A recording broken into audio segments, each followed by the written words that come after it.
लोग कहाँ मौजूद हैं। ये हम लोग मौजूद हैं इस समय डालमिया फार्म हाउस में, जहाँ पे 18 सितंबर की रात्रि में एक ऐसा कृत्य हुआ है जिसको हर व्यक्ति बहुत बुरी तरह से धुतकार रहा है कि सोते हुए वृक्षों को, सोते हुए पक्षियों को यहाँ पे उनका विध्वंस कर दिया गया। पोकलेन मशीन जेसीबी के द्वारा यहाँ पे सैकड़ों की संख्या में वृक्षों को विध्वंस कर दिया गया, उनका विनाश कर दिया गया। आज यहाँ पे संत समाज यहाँ पे मौजूद है जो कि यहाँ का मुआयना करने आए हैं। आइए उनसे बात करते हैं और उनके विचार जानते हैं कि इस कृत्य के बारे में वो क्या कहेंगे। सबसे पहले हमारे साथ मौजूद है मोरकुटी आश्रम से महामंडलेश्वर परमेश्वर दास महाराज जी। आइए जी महाराज जी, यहाँ पे जो कार्य हुआ है, सैकड़ों की संख्या में पेड़ों को जो है यहाँ पे विध्वंस कर दिया गया है, किस तरह से आप देखते हैं? ये अपने वंश का सत्यानाश, पेड़ों का तो विनाश हुआ ही है, उनके काटने वाले ने अपने वंश का सत्यानाश कर लिया। इस सैकड़ों के तादाद में हमने आकर देखा, देखिए इसमें पीपल का पेड़ है। हमारे हिंदू धर्म में भगवान गीता जी में स्वयं कहते हैं कि वृक्षों में वृक्ष है तो पीपल में मैं हूँ। आंवला के वृक्ष भी यहाँ कटे पड़े हैं, नीम के तो सैकड़ों के तादाद में वृक्ष हैं। निम्बार्क स्वामी जी ने नीम के नीचे यानी तपस्या करी है। और ये हमारे जो जितने भी जो वृक्ष हैं ये सब ऋषि मुनि महात्माओं के रूप में पाए जाते हैं। ऐसा हमने भागवत जी में पढ़ा भी है और सुना भी है, और संत ऐसा बताते हैं। और ये सारे वृक्षों का इसी प्रकार कटाई होगी और श्रृंगार होगा। ये वृंदावन वास्तव में अभी जैसे स्वामी जी ने बताया कि वृंदावन का नाम वास्तव में बदल देना चाहिए। अब इसका ईंट पत्थर नाम रख देना चाहिए। जहाँ आप देखोगे, देखिए आलीशान बिल्डिंग है, इन बिल्डिंगों में कोई भजन पूजन नहीं हो रहा, सब यानी पाप हो रहा है। इसका 99% पाप हो रहा है। और इसी प्रकार अगर ये पेड़ों को काटा जाएगा तो वृंदावन की जो शोभा है वो नष्ट हो जाएगी। इन पे कड़ी कार्रवाई हुई। मैं तो ठाकुर बांके बिहारी जी से, राधा रानी से भी पुनः प्रार्थना करूंगी कि इन लोगों को ऐसी बुद्धि दे, नहीं तो उनका नाश ही हो जाए, जो आगे चल के ऐसा कोई कृत्य ना करें जो सैकड़ों की तादाद में वृक्षों को काटा गया है। हाँ जी, पितृपक्ष चल रहा है जहाँ पे सभी लोग अन्नदान कर रहे हैं, जल दान कर रहे हैं, वहाँ पे इन वृक्षों की हत्या करना एक तरह से हत्या है। लेकिन हत्या करने पे क्या लोगों को मिलना चाहिए? ठीक है, पितृपक्ष तो चला ही रहा है 16 दिन का। मानो मेन बात तो ये है कि वृंदावन तो ये वो भूमि है, मुक्ति कहे गोपाल से मेरी मुक्ति बताओ, पड़ी रहो ब्रजगेल में साधु संत चले आए और रज मस्तक लगे सहज मुक्ति हो जाए। उस ब्रज रज में वृंदावन के वृक्ष को मरम ना जाने कोई, डाल और पात श्री राधे राधे।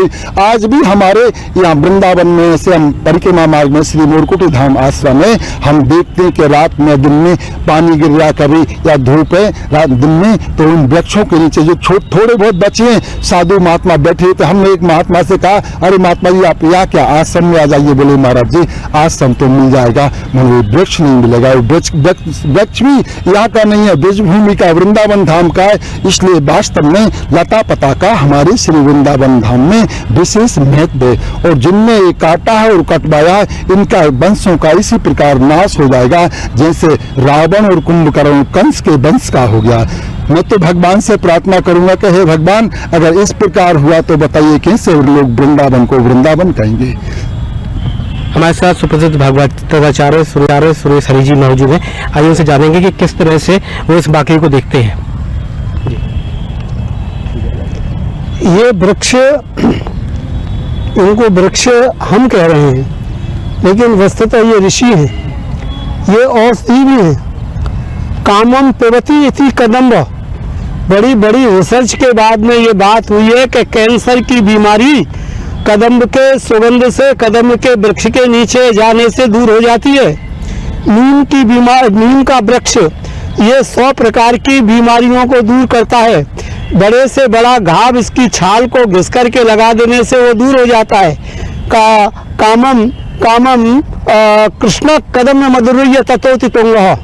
भगवान ने जब अपनी लीला करी गेंद गिरने की, तो कदम पे कामम पिबति इति कदम्ब, जो काम को पी जाने वाला है वो कदम्ब है। अगर अपने पितृश्वरों का श्राद्ध न कर सके, तर्पण न कर सके, तो पीपल पे एक लुठिया पानी डाल दे, इसके पितृश्वर तृप्त हो जाते हैं। बरसात में जितने भी पत्ते हैं, उन पत्ते के ऊपर से जो पानी गिरता है वो सारे पितृश्वरों को तृप्त करता है। तुम्हारा काम नहीं है तो वो करते हैं। और ये इतना असाधुत्वपने का, दैत्यपने का आचरण कर दिया ये कितने वर्ष में तैयार हुए होंगे इतने बड़े बड़े, शायद ये 100-150 वर्ष के हैं। कौन प्रतीक्षा करेगा? ये वृंदावन की हरियाली जब नष्ट हो जाएगी तो वृंदावन में बिहारी जी यहाँ आकर के क्या काम करेंगे? प्रायो बतांग बेहगा श्यामा हिरण्य पर दिन बनमाले बरे हो। ये भगवान इनका श्रृंगार करते हैं वृक्षों से, इन पत्तों से, इन फूलों से। जब इसमें फूल नहीं रहेंगे, पत्ते नहीं रहेंगे तो बिहारी जी के बंगला कहाँ से बनेंगे? ये फूल कहाँ से आएंगे?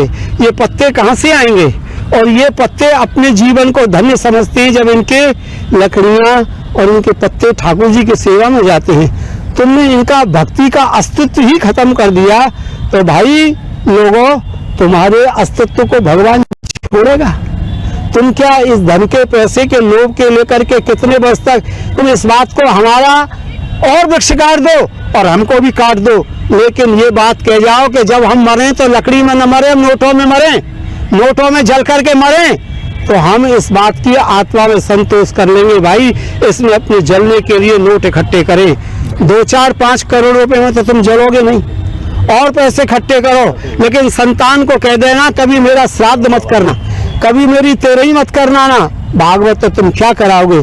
और जलने के लिए लकड़ी का उपयोग मत करना, नोटों का प्रयोग करना। अरे वारे धनवानों, तुम वृंदावन की शोभा तुमको मिली, वृंदावन को जलाने के लिए मिला। तुम्हारा भगवान से तुमको जरा भी डर नहीं। तुम्हारे तुम तो क्या, तुम्हारे कर्म करे गए, तुम्हारे पितृ स्वर्ग दुख पाएंगे, तुम्हारी संतान आगे के लिए दुख पाएगी। जय जय श्री हरि। देखा जा रहा है कि छोटी छोटी बातों को लेकर तमाम सामाजिक संस्थाएं आ जाती हैं आगे और विरोध करती हैं, चाहे वो किसी भागवताचार का मामला हो चाहे कोई हो। यहाँ पे इतना बड़ा कांड हो गया, उसके बावजूद भी ऐसे लोग बाहर निकल के नहीं आ रहे, मुंह छुपा के बैठे। ऐसे लोगों के लिए क्या कहेंगे? यहाँ कौन लिफाफा दे रहा है? यहाँ कौन लिफाफा दे रहा है? आप लिफाफा दे रहे हो कि मैं दे रहा हूँ कि महाराज जी दे रहे हैं? अगर कोई लिफाफे की बात हो तो कल मैं 204 से बुला करके लाऊं। और यदि कोई ब्राह्मण अगर कुछ बोल देगा तो उस पर 100 आदमी लठ लेकर के तैयार हो जाएंगे। यद्यपि सबसे पहले प्रदीप मिश्रा का मैंने विरोध किया, लेकिन बात ये थी कि वो सही था, वो गलत नहीं था। वो राधा रानी अलग थी और हमारी ब्रजेश्वरी राधा रानी अलग है, लेकिन किसी एक व्यक्ति ने केवल और केवल अपने स्वार्थ से ये बितंदा बात बना दिया। रमेश बाबा इस पर कुछ भी नहीं बोले, उन्होंने कहा तुम चाहो सो करो। फिर वो भला आदमी माफी मांगने भी आया तो कोई उसकी गमछा खींच रहा है, कोई उसकी पैर पकड़ रहा है, कोई उसका हाथ पकड़ रहा है। उससे इतनी बेसबूरीपना किया, ये कोई अच्छी बात है? और जो करने वाले वो अपने आप में कितने विद्वान हैं, वो कितने दिन के ब्रजवासी हैं, कब से कथा बाँच रहे हैं, कितने प्राक्ष्य प्रमाण हैं उनके पास में, क्या वर्ष से कथा बाँच रहे हैं, और भागवत के कौन से विषय को ठोक करके कह सकते हो? मैं पूछता हूँ, खेलिया बोलो को हंसते ब्रज सुंदरी भी नखा के पाते ही, इसका अर्थ करके बताओ। कौन से विषय का? भागवत के विषय में तुम सिंह हो, लेकिन ब्राह्मण को ब्राह्मण खींच रहा है, लेकिन धर्म के विषय में कोई नहीं बोल रहा है, क्योंकि उन्हें क्या मिलेगा? जय जय श्री हरि। अभी आपने देखा कि भागवताचार्य और साधु समाज की तरफ से तीखी प्रतिक्रिया देखने को मिली है। निश्चित रूप से कार्य तो बहुत ही गलत किया गया है, और जब तक इन लोगों को इनके किए का कृत्य का परिणाम नहीं मिलेगा तब तक निश्चित रूप से साधु समाज भी शांत नहीं बैठेगा। समाचार 24 के लिए पुनीत शुक्ला, वृंदावन।